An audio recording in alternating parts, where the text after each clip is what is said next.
लग्न सोहळा म्हटलं की कन्यादान, कन्यादान म्हटलं की फर्निचर आणि फर्निचर म्हटलं की साई कमल फर्निचर.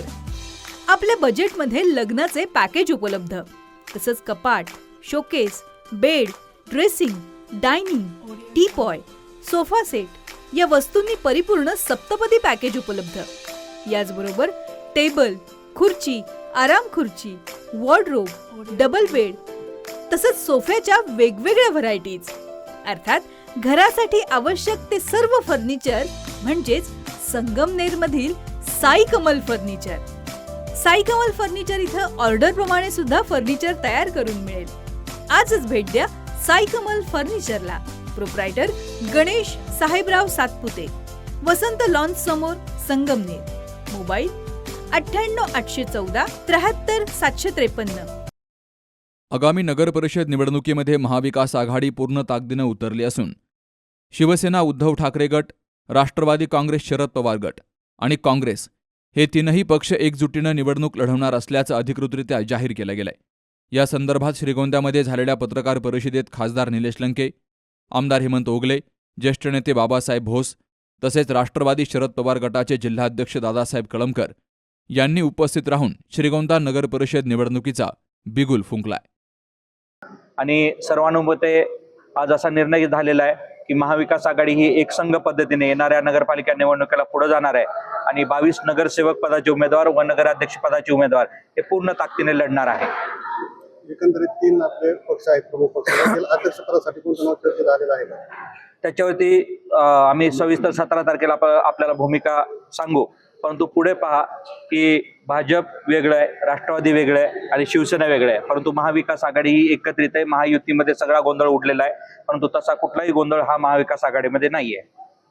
निवडणुकीच्या कार्यक्रमादरम्यान काही प्रसिद्धी पत्रक वगैरे जाहीर करणार ते महाविकास आघाडीचा पूर्ण सर्व अजेंडा हा पूर्ण पुढे मांडला जाणार. शहराच्या विकासाच्या दृष्टिकोनातून जे काही करावं लागणार आहे ते सर्व गोष्टी येतील आपोआप पुढे.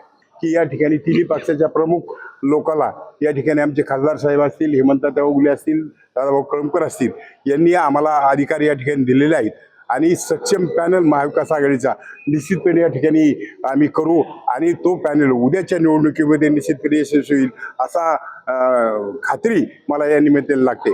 आज जे विरोधकाला वाटत होतं की महाविकास आघाडी पॅनल करू शकणार नाही आणि म्हणून त्याच्यासाठीच आदरणीय खासदार साहेब असतील, आदरणीय दादाभाऊ असतील, आदरणीय हेमंत असतील यांच्या तोडून महाविकास आघाडीची भूमिका या ठिकाणी मांडण्याचा त्याच्यासाठीच आम्ही हा प्रयत्न केला. तेव्हा या पत्रकार परिषदेच्या माध्यमातून मला या ठिकाणी भारतीय जनता पार्टी असेल किंवा राष्ट्रवादी या ठिकाणी असेल त्यांना एक प्रामाणिकपणे या ठिकाणी सांगेल गेली 40-50 वर्ष या श्रीगोंदा शहरात मी राहतोय आणि या श्रीगोंदा शहरातले जे स्थानिक प्रश्न आहेत, मग तो शिक्षण असेल, आरोग्य असेल, या ठिकाणी अंडरग्राउंड गटार असेल, इंटरनल रस्ते असतील, या ठिकाणी बाकीचे काही जे स्थानिक प्रश्न असतील, या सगळ्या स्थानिक प्रश्नाला खऱ्या अर्थाने सोडवण्याचं काम मी या निमित्ताने माझ्या सर्व सहकार्याने बरोबर घेऊन या ठिकाणी केलेलं आहे. तर उद्याच्या काळामध्ये हे श्रीगोंदा शहर धनशक्तीच्या पाठीमागे जाणार नाही. या शहरातली जनता अतिशय सुज्ञ आहे, विचारी आहे आणि मला खात्री आहे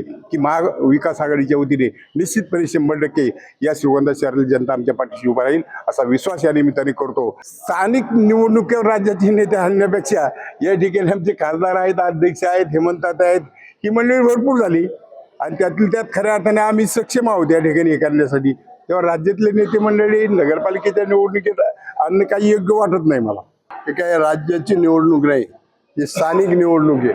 मग स्थानिक जे प्रश्न असेल ते या ठिकाणी ते प्रश्न सोडवण्यासाठी निवडणुकीनंतर ही मंडळी निश्चितपणे चांगलं पाऊल उचलते.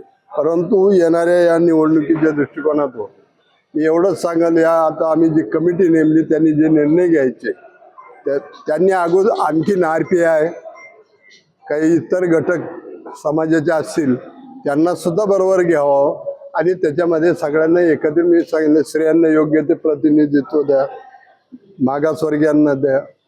पवार साहेबांनी हे सांगितलं की जे ओरिजिनल OBC आहेत त्यांना टाळून तिथं इतरांना देऊन, आणि इथं OBC पुष्कळ आहेत तर आजूबाजू सगळ्या वस्त्या त्याच आहेत, त्यामुळे ती काय अडचण येणार नाही.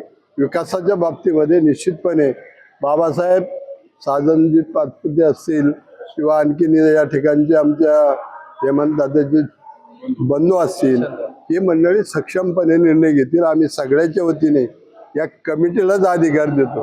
त्यांनी मिटिंग घ्यायची, त्यांनी सगळ्याला एकत्र करायचं आणि योग्य ते प्रतिनिधित्व सगळ्याला द्यायचं. या ठिकाणी प्रचाराच्या दृष्टिकोनातून तुम्ही जो प्रश्न केला की निश्चित एखादा चांगला वक्ता वरून या ठिकाणी आम्ही तर आहेत सगळे, त्यांना आणण्याचा सुद्धा प्रयत्न करू. आणि असं काही नाही सगळ्या निवडणुका पैशावर होतं असं काही नाही. 4-5 उमेदवार एका जागेला असले, लोक 5ही उमेदवाराचे वडापाव खातात आणि मत जिथं द्यायचं तिथं देतात. हा आमचा अनुभव आहे. आम्ही तुम्हाला सांगतो, पवार साहेब असतील, उद्धव साहेब असतील, खरे बाळासाहेब थोरातच काँग्रेसचे नेते, या सगळ्यांचा एक विचार आहे की महाराष्ट्रामध्ये महाविकास आघाडीने या निवडणुका एकत्र लढायच्या आणि इथं मनसेला मुंबईमध्ये त्यांना घेणारच आहे. आज जरी काँग्रेसवाले राज्याचे काही लोक बोलत असले, उद्या राहुल गांधीजींनी सांगितलं की आपली इंडिया आघाडी, आणि मग त्याच्यामध्ये घेतलं तर आमचं इथं सुद्धा कोणी जर कार्यकर्ते असेल, त्याच्यातला उमेदवार कोणी सक्षम असेल तर त्याला सुद्धा सामावून घेतलं जाईल. त्याने काय कोणाचं आम्हाला वावडं नाही. नगरपालिकेमध्ये 3 पक्ष एकत्र लढतात. आपण अनेक कार्यकर्ते या ठिकाणी जागा वाटपासंदर्भात नाराज होते. त्याची नाराजी कशी दूर? असं आहे, प्रत्येक निवडणुकीमध्ये इच्छुक फार असतात. उमेदवारी शेवटी आम्हाला आहे की सत्ता आणायची म्हटल्यानंतर सक्षम कार्यकर्ता तो निवडावा लागतो. हे सगळ्या निवडणुकात चालतं. काही थोडेफार नाराज होतात, काही ज्यांना आम्ही न्याय देऊ शकत नाही त्याच्यातले काही जातात इकडं तिकडं, परंतु जनता आमच्या बरोबर आहे. जिल्ह्यामध्ये सुद्धा आम्ही महाविकास आघाडीच्या वतीनेच निवडणुका लढवणार आहे. राज्यात सुद्धा महाविकास आघाडीच्या वतीनेच निवडणुका लढवल्या जातील. त्यामुळं निश्चित राज्यातली पहिली महाविकास आघाडी आपल्या नगर जिल्ह्यामध्ये होईल, ही आम्हाला खात्री आणि विश्वास आहे. निवडणुका पुढे जातात असा अंदाज होता. बॅलेट पेपर घेणार असेल त्यांनी त्यांची मागणी कसं शेवट निवडणुका आमची मागणी एकच होती की मतदार यादीमधला जो घोळ आहे, मतदार यादी पारदर्शक झाली पाहिजे. मतदार यादीमध्ये जो घोळ होता तो त्यावर विचार विनिमय करून निवडणूक आयोगाने त्या यादीमध्ये दुरुस्ती करणे अपेक्षित होतं. पण निवडणूक आयोगाने कुठली दुरुस्ती न करता निवडणूक जाहीर केलेली आहे. पण आज निवडणूक जाहीर केल्यानंतर त्या निवडणुकीला सामोरं जाणं सुद्धा हे आमचं सगळ्यात महत्त्वाचं महाविकास आघाडीचा निर्णय आहे.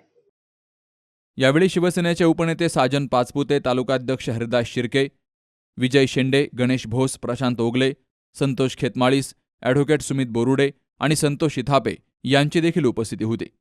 नगर परिषद निवडणुकीची प्रमुख जबाबदारी बाबासाहेब भोस, साजन पाचपुते आणि प्रशांत ओगले यांच्यावर सोपवली गेली आहे. आगामी काळामध्ये महाविकास आघाडीनं निवडणुकीचा प्रचार जोमानं राबवण्याचे संकेत या पत्रकार परिषदेमधून मिळाले आहेत. Ganesh Kavitkar, C News Marathi, Shrigonda. Doctor Pawase अर्धांगवायू पुनर्वसन आणि निसर्गोपचार केंद्र. निसर्गरम्य आणि प्रदूषणमुक्त वातावरणात 20 कॉटचे उत्तम मशिनरी आणि सर्व सुविधा उपलब्ध असलेले सुसज्ज निसर्गोपचार केंद्र. अर्धांगवायू, मान, पाठ, कंबर आणि सांधेदुखी, हातापायांना मुंग्या येणं, टाचदुखी, चेहऱ्याचा पॅरालिसिस, ॲक्युपंक्चर, फिजिओथेरपी, जलचिकित्सा, बाष्पचिकित्सा, योग चिकित्सा, मालिश चिकित्सा, चुंबक चिकित्सा, आहार चिकित्सा आणि माती चिकित्सा. संपर्क डॉक्टर रमेश पावसे, ठिकाण हिवरगाव पावसा, रायतेवाडी रोड, तालुका संगमनेर. संपर्क 9623 25 67 22.